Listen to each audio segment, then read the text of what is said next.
the truth about God and had reverenced and worshiped created things more than the Creator, who is to be praised forever and ever. So where does such thinking lead? Now, Paul analyzed the fruits of the thinking that leaves God out of the picture.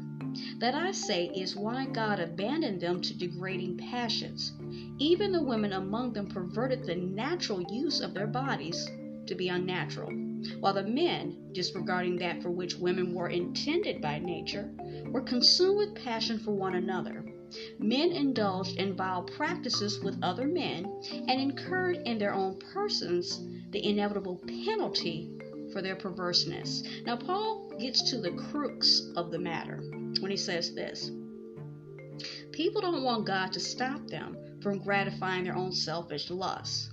He says, then as they would not keep God before their minds, God abandoned them to depraved thoughts, so that they did all kinds of shameful things, and they reveled in every form of wickedness, evil, greed, vice. Their lives were full of envy, murder, quarreling, treachery, malice. They became backbiters, slanderers, impious, insolent, boastful. They devised even new sins, and they disobeyed their parents. They were undiscerning, untrustworthy, without natural affection or pity. So there are the predictable results. They're right there. These are the predictable results of removing God from our thinking. We see it every day. We see it in real time. We see it on the news. We see it. This is a world without God because it's been taken out of the world. They deserve and describe a society that does not recognize God and any kind of moral law, nor does it acknowledge absolute principles of just what is right and what is wrong.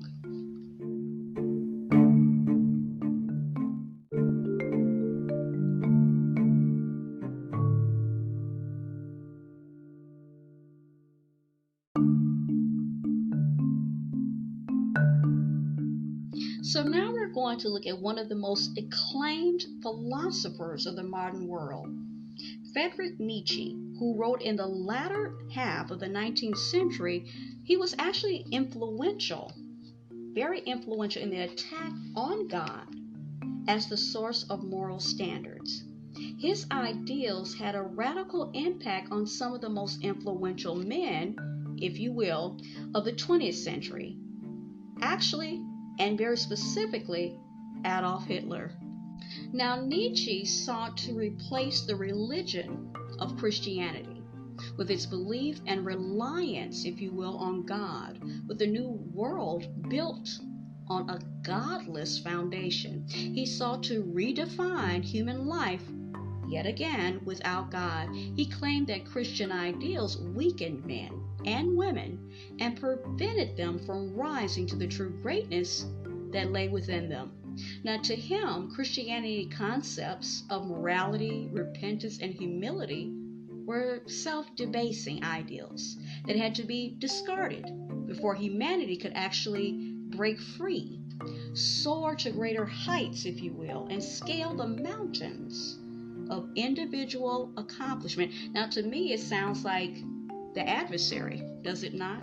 So Nietzsche strongly exposed the ideal that, as he put it, God is dead, referring to the biblical conception of God as a source of meaning and morality. He wrote his philosophy in a style that actually stirred emotion and imagination. He argued that since God is dead, we human beings must be worthy to actually take his place. You see the parallel between the adversary and allegedly Nietzsche that's standing in front of the adversary, the human consort to this. However, he wrote that man was not ready for such an exalted position, and until man was able to, he must live through a temporary time of upheaval and revolution. The day would come, nevertheless, when this godless world would be welcomed into the arms of a philosophical deliverer, if you will. So with that type of thinking, okay, and laying the groundwork. Nietzsche's predictions, in part, actually they have come true. Now, his nihilistic teachings were ready to be taken seriously, okay, by a rapidly changing world already influenced by the 18th century and 19th century philosophers who preceded him. You had David Hume, the skeptic, Immanuel Kant, who exalted the authority of human reason, and many others who believed in existentialism. These people arose in the 20th century were very powerful men. They're atheists, and they were actually despisers of religion, who sought to become what the world was waiting for, which is termed as the Superman.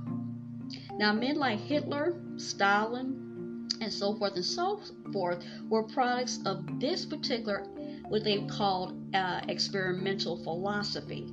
Now, historian Paul Johnson wrote this about Friedrich Nietzsche. Friedrich Nietzsche saw God not as an invention, but as a casualty, and his demise as, in some important sense, an historical event which would have dramatic consequences. Now, he wrote in 1886 this: "The greatest event of recent times that God is dead, that the belief in the Christian God is no longer tenable." Okay, and it's beginning to cast its first shadows over Europe. Among the advanced races, the decline and ultimately the collapse of the religious impulse would leave a huge vacuum, if you will. The history of modern times is in great part the history of how the vacuum had been filled, and Nietzsche rightly perceived that the most likely candidate would be what he called the will to power. In place of religious belief, there would be secular ideology. Those who had once filled the ranks of totalitarian clergy would become totalitarian politicians. And above all, the will to power would produce a new kind of Messiah, okay, uninhibited by any religious sanctions, whatever, and with an unappeasable appetite for actually controlling mankind. Sound familiar? The end of the old order with an unguided world, adrift in a relativistic, okay, universe, was a summons to such like gangster statesmen to emerge, and they were not slow to make their appearance.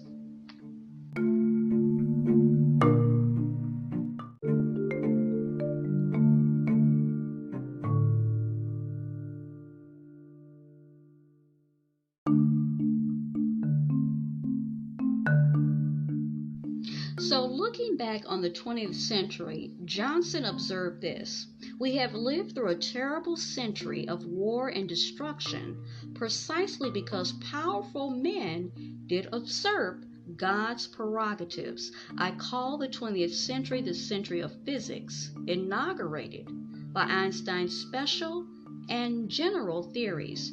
During this period, physics became the dominant science, producing nuclear energy and actually space travel.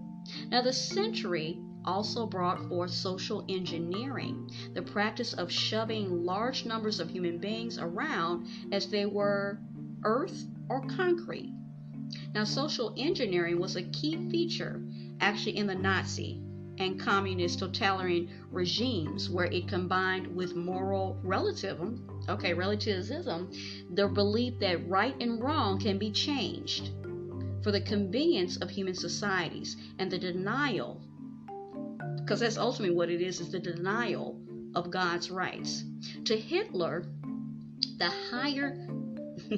higher law of the party took precedence over actually what's from the Bible, the Ten Commandments. Now, Lenin practiced and praised the revolutionary conscience as a surer guide for mankind than the conscience implanted actually by Christianity or by religion. Now, it was Charles Darwin who gave the philosophers what they wanted to hear.